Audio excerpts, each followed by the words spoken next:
todos y todas, soy Diana González y Andrea Useche. Bienvenidos el día de hoy a nuestro magazine Espacio Psicológico. El día de hoy tenemos un tema muy interesante como lo es la homosexualidad y adicional a ello también tenemos un invitado muy especial. This interview is a theoretical practical activity will be carried out by Diana Mayori González and Andrea Liliana Useche. And our guest for this interview is Evaristo Peña Pinzón, psychologist, Master in Psychoanalysis of the National University of Colombia. Bueno, profe, le agradezco de antemano que haya aceptado nuestra invitación para esta entrevista. La idea del día de hoy, ¿cuál es? Es que logremos despejar algunas dudas que tenemos sobre el tema de la homosexualidad desde el punto de vista del psicoanálisis.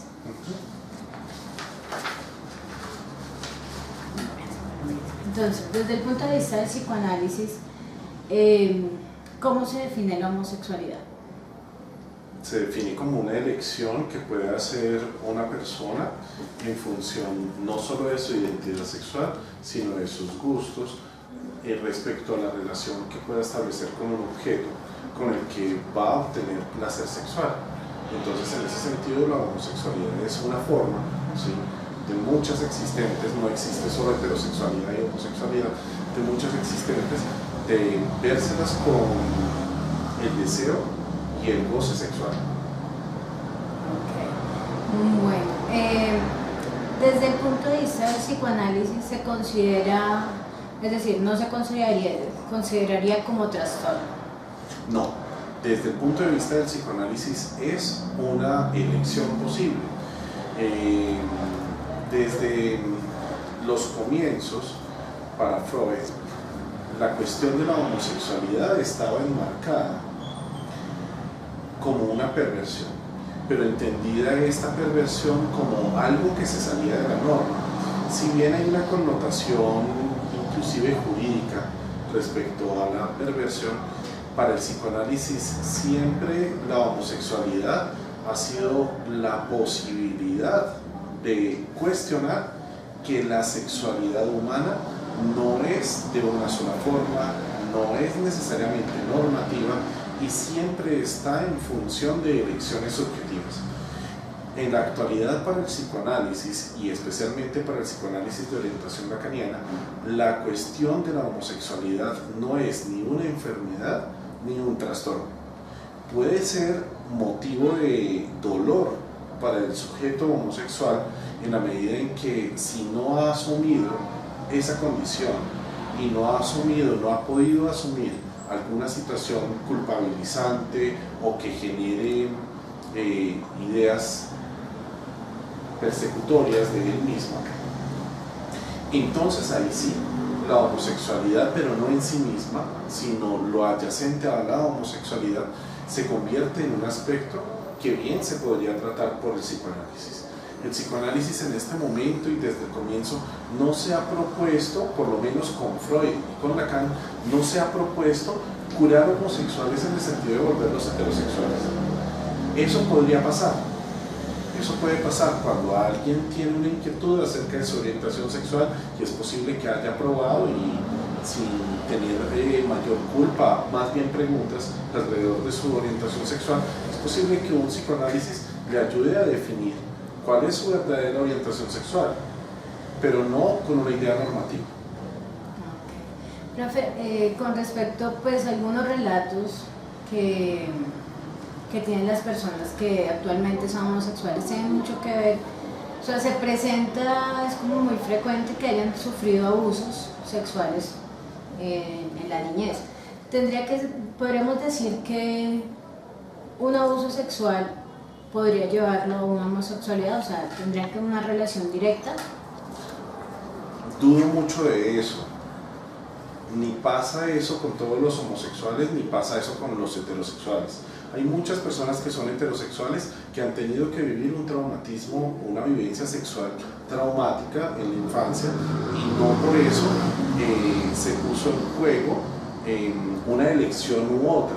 Sin embargo, siempre que hay una vivencia traumática es importante tener en cuenta que por supuesto va a haber una afectación. Cuando digo afectación no quiero decir negativa necesariamente, simplemente va a estar tocada la sexualidad de una determinada forma, podríamos decir hacia la inhibición o hacia la exaltación de la sexualidad.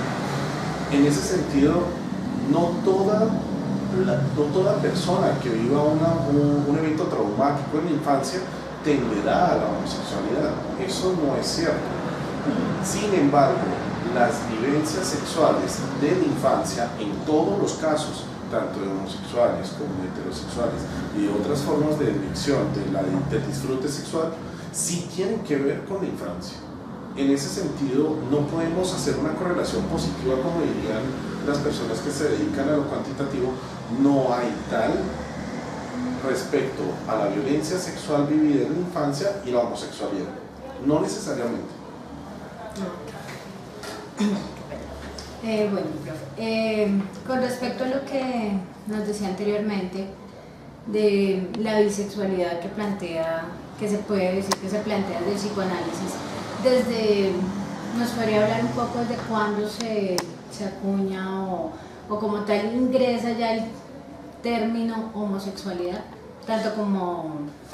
La cuestión de la homosexualidad en la historia tiene que ver con unas cuestiones mucho más de índole social que otra cosa.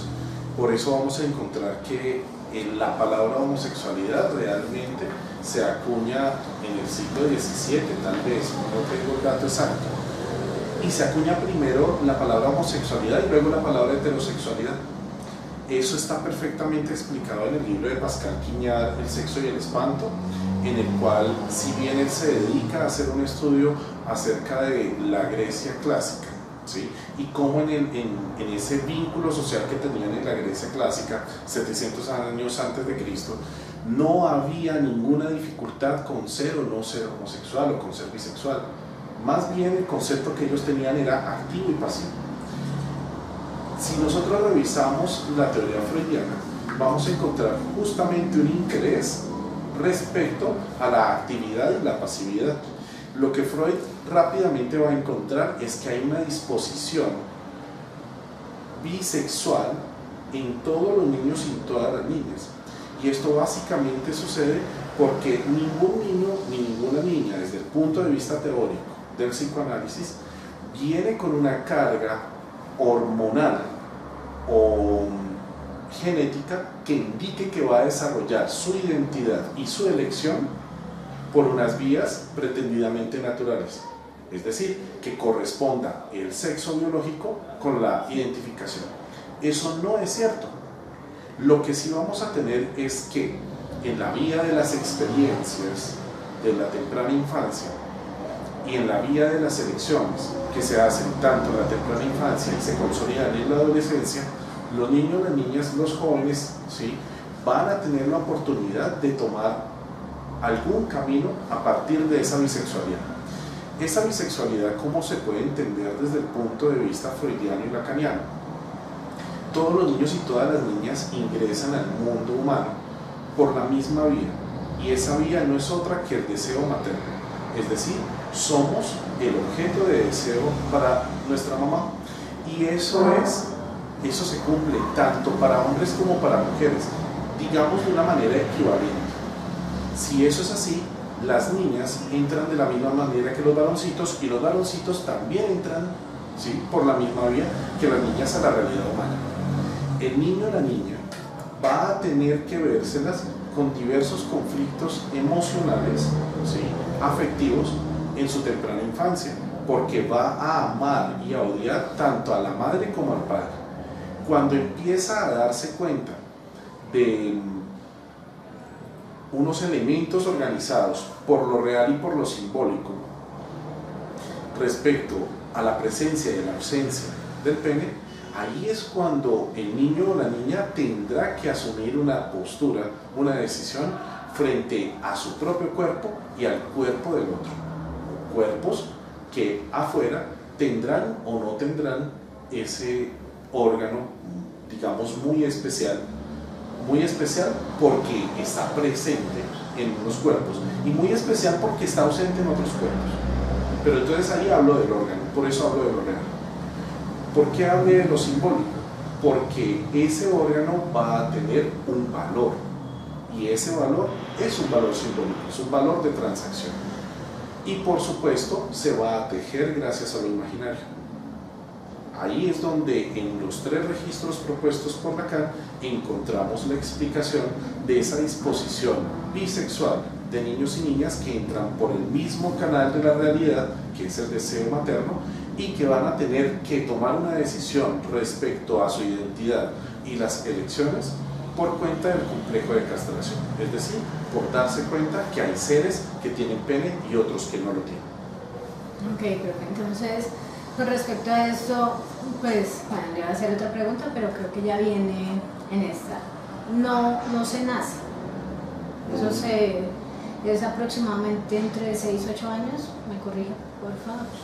Realmente nosotros no podemos aproximarnos a en qué edad ya se hace visible, sin embargo, en el caso por caso, podemos tener los relatos tanto de niños, de niñas y de adultos que pueden decir que justamente en esa edad que tú relatas, entre 6 y 8 años, ya había una claridad acerca de un gusto y también una identificación. Yo quiero ser ahí enfático porque la identificación no responde por el gusto por el objeto. Es decir, hay hombres que son masculinos, hipermasculinos, y hay mujeres que son hiperfemeninas, y eso no nos indica que tengan o no tengan una elección por un objeto equivalente a su cuerpo.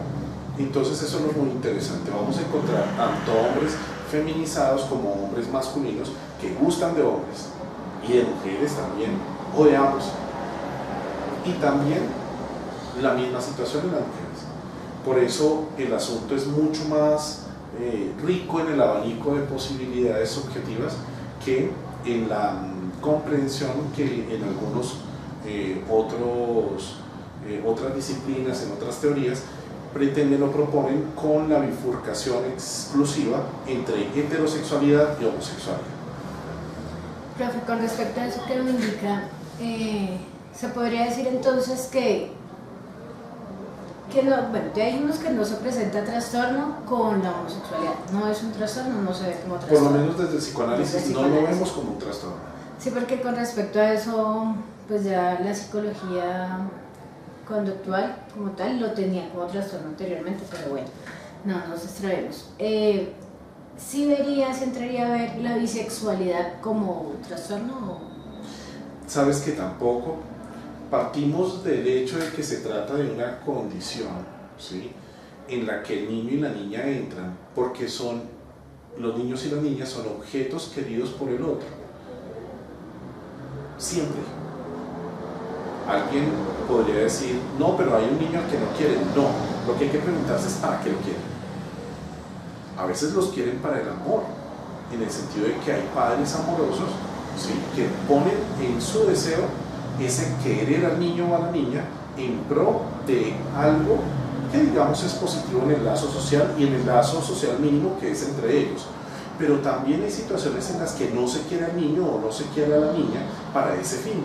Se lo quiere, pero para unos fines agresivos, por ejemplo.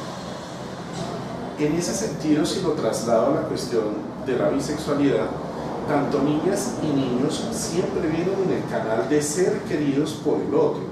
Queridos entonces por la vía del amor y queridos en tanto deseados. Entonces, lo que van a vivir los niños y las niñas es la vicisitud frente al deseo del otro. ¿Para qué me quiere el otro? ¿Qué es lo que quiere de mí el otro? Y en principio, tanto niños como niñas ahí son bisexuales. Son bisexuales porque si bien son vistos como niños o como niñas, lo que se juega realmente en la pulsionalidad infantil es actividad y pasividad al mismo tiempo. Profe, con respecto a lo que nos indica de la bisexualidad, que todos somos bisexuales, inicialmente, como le dice que los niños, estamos hablando de ánimas y ánimos, ánimas, No de entiendo una bien. definición que hay de Jung, si no estoy mal. Lo que pasa es que, si bien es cierto que la teoría freudiana respecto a la bisexualidad constitutiva del ser humano se enmarca desde los 3 ensayos de teoría sexual, que es el texto fundamental en donde encontramos por primera vez esta idea en Freud. Él le va a dar varios desarrollos hasta que llega a un texto que se llama Introducción del Narcisismo, en el cual, junto a otros textos muy cercanos, casi de inmediato, él va a aclarar la cuestión de la pulsionalidad. Justamente por esa época es que Freud rompe total relación con Jung. Entonces los conceptos jungianos, como tú los estás expresando, no caben dentro del psicoanálisis. Freud es enfático en decir, tanto en estos textos que te comento, Introducción del Narcisismo, Pulsiones y Destinos de Pulsión, es enfático en decir que el campo del psicoanálisis es solamente y solamente aquel que se dedica a lo inconsciente, y lo inconsciente entendido como lo traumático sexual que el sujeto no quiere asumir o no puede asumir. Y en ese sentido es que hay una ruptura total y radical con cualquier propuesta jungiana. Realmente ignoro de qué época es la propuesta jungiana y los conceptos que tú propones, pero lo que sí es claro es que desde el principio, con la propuesta de Freud acerca de lo sexual, a Jung eso no le cayó muy bien en gracia, y progresivamente, conforme van ellos dos, Carl Jung y Sigmund Freud,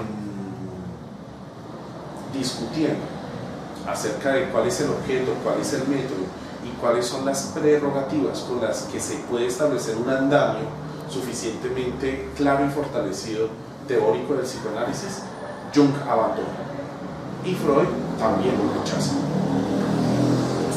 Muchas gracias por la aclaración, porque si en algún momento pues vimos esa información.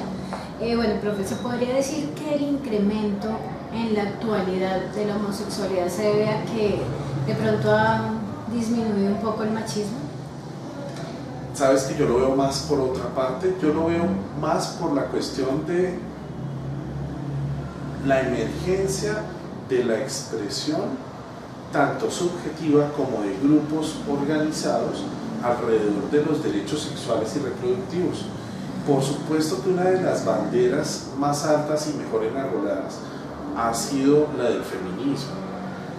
Desde la revolución sexual, feministas tanto europeas como norteamericanas han cuestionado toda la cuestión androcéntrica y, por supuesto, paternalista, ¿sí?, de una sociedad que realmente lo que quiere es constituir todos sus valores alrededor de lo fálico. Y por supuesto eso genera machismo. Con la emergencia de los derechos, y especialmente los derechos sexuales y reproductivos, hay un avance de dignificación de la diferencia, de dignificación de la elección subjetiva. Entonces no es que el machismo haya cedido per se, sino que muchos movimientos, y especialmente los que han sido organizados por el feminismo y por comunidades de personas que se autodenominan comunidades LGBTI, etc., han logrado hacerse un espacio vital en lo social,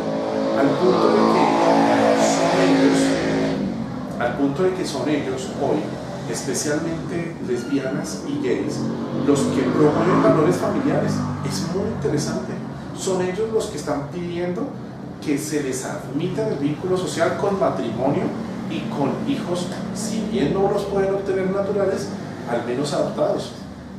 Mientras que los heterosexuales están dando el paso a hacer crecer por cada 3 matrimonios un divorcio. O sea, estamos hablando del 30% de la población divorciándose, por un lado, y por otro lado, una avanzada tanto en mujeres como en hombres que están diciendo yo no quiero tener hijos, o achacándose culpas por los hijos que ya tienen. Eso es muy interesante. En ese sentido, habría que revisarlo de una manera multidisciplinar, porque aquí el psicoanálisis no tiene la capacidad ni pretende ser una visión de mundo respecto a las cuestiones que pasan en la homosexualidad. Sin embargo, sí es muy importante que el interesado en el psicoanálisis esté enterado de la posición de las otras disciplinas, por ejemplo de los estudios de género, de las cuestiones de la sociología y también de la economía, alrededor de las cuales lo social está haciendo virajes muy importantes gracias a lo legal. Y ahí el derecho tiene muchísimo que decir para poder fundamentar qué es un ser humano, qué es la dignidad humana y hasta dónde pueden ir algunos derechos y algunos deberes. Ok, profe.